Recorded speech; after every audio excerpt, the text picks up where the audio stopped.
7. bölük namuslu olmakın hakkında. Elhamdülillahi Rabbil alemin. Ve salatu ve selamu ala seyyidina seyyidil enbiya'i vel mursalin ve ala alihi ve sahbihi ecma'in. Geçenki cedede gurrun idina edilme diye. Namuslu olmakın hakkında bir de gönü töhbet ayarlığı bilen yani. Şu an Türkmen ilimizin köp namusumuz hemmeste bilansbet. Kıynansak da ne kadar dağdan telekeliğini bilenak. Bir hayalıklığını bilenak. Utanç, şerm, hayatılığını bilenak. Edik gelip bir haberi yok. Nemeden? Öz giyip veren evmaşından girim çıkımda bolmalı yağdayların haberi yok. Şol etmektiğini o günahdan ayrı bir kurduğunda. Eğer ayarlı olmadan şu an Türkmen ilin umumi suratında giyip veren puşeşini gördeyip de Peygamberin hadisine bakanda cennet oları yok. Onun gurunda olacak olamak bu var. Yani onun gurunda bu var. Şu namusun gurunda, gayratın gurunda, hayan gurunda, şermin gurunda Müslüman doğan.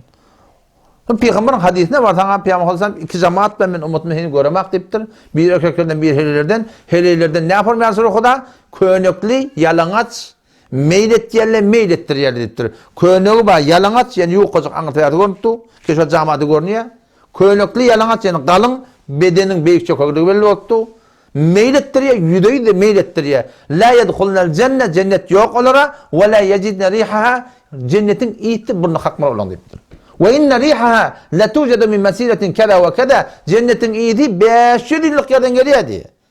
Emma şu denana Müslüman doğrulamadı ki Peygamberimiz onun hakkını aydıptır ha. Şol denanala, şolara cennet yok deyip. O ne emedip cennet yok diye. Çünkü bizim vaktiki namusumuz bir puşeşe diye, bir egmaş gelip diye ki şoňan bilen, şol egmaş bilen, şoň daş çevrenden başka erkekler şoňa hevayet etýärler. Şoň bedenini görüp, şoň imanını görüp, şoňa hevayet etýärler. Şoň şehwetleri var ahir şoň üstünde turýar.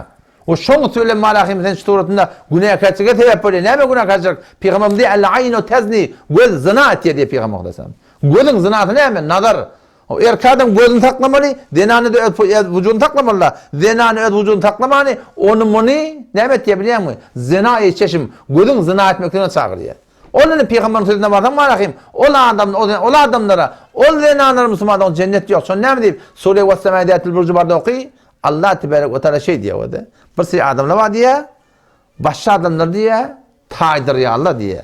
Başka adamların gomrah olmakına sebep oluyorlar. Başka adamların dinden çıkmakına sebep oluyorlar. Başka adamların şeriatı devirmekine sebep oluyorlar. Şolara Hudaytan aydan kurulma. Ne mi diye?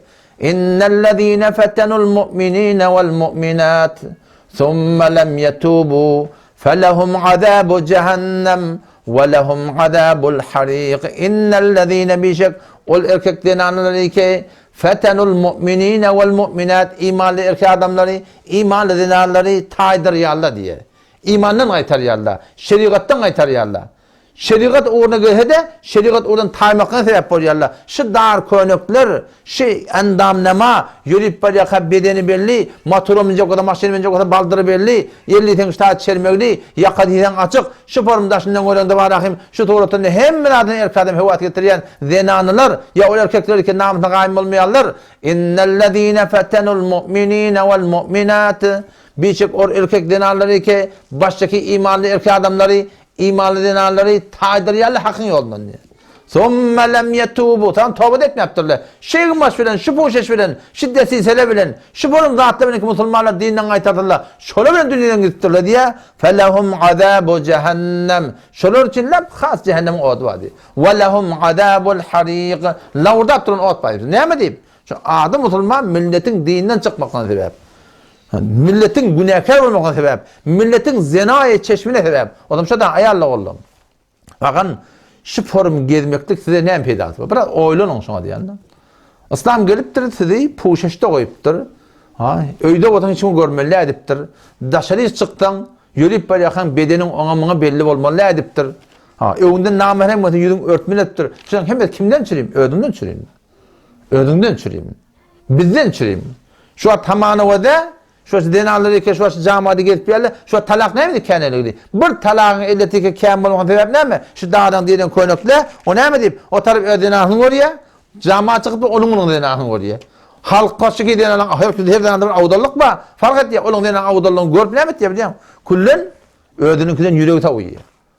Mehrem namehrem ayet etmeyeler. Salam salam salam salam. Ortam malahim o denanı bilans bet adam ne okuyor? Bu devan öden ne okuyor? Ortam malahim o bilen etpiye, o da o bilen etpiye. Şey dip malahim nimet diye biliyor mu? Zina köpeliye, fehşa köpeliye, munkarat köpeliye. Ondan sonra ayarlı oğlum. Sizi yani malahim şunu o din taydan yan ayet verdim ha. Haya taydan, şerm taydan utanmaklık gerek. Haya etmeklik gerek. Şerm etmeklik gerek ki başer ki adamla siz yürüyüp baryakan bedeninizi idinizden gödep, ögünden gödep, doğduğunuz kalmalı. Yüzüne ayıtlasan ne var olsa ayarlağını? Bizim haydi bir ayarlağını keşifonu geyip verem moda. Geleceğlerimdeki geyip verem moda. Şu musulmanda onu geyip verem moda. Şolan haydi bir yüzüne durup da vak falan diysen, şu ne emedir? Kevşiren beller mi, bellemez mi?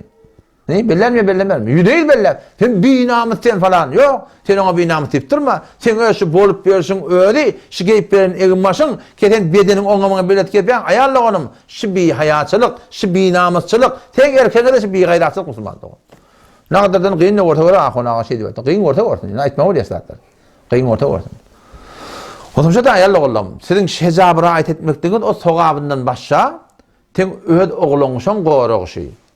Yani sen şu ödün qorumaklık, öd namısın qorumaklık, öd adamın gayratını qorumaklık, şizatları haya etmeklik, şizatları şerm etmeklik, şun bereketinde sen dünyanı qoruyor diye. Baştaki erkek adamla yaşayışından tavuymaklığı sebep oluyorsun. Baştaki erkek adamla denanatından yürek tavuyup da sana meyil etmesine sebep oluyorsun. O zaman şizatları inşallah şizatları himmet edeylin, gayrat edeylin ki mebada şeger şileğin maçta bilen dünyadan gitsek vallahi ona imansız gidersin. Aytmat demez ona.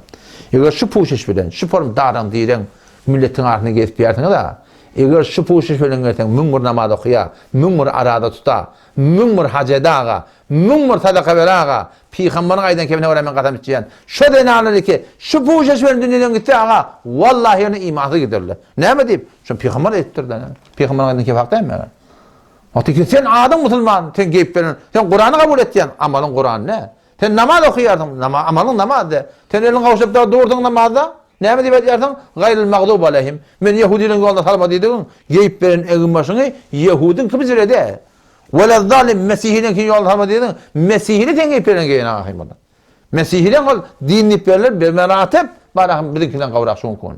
Hatta Yahudiler var, hecapları var kulden biliyor. O zaman şu da inşallah şartlardan, tövbe etmektik gerek. Allah bize tevfik versin. Vesselamu aleyküm ve rahmetullahi ve berekatuhu.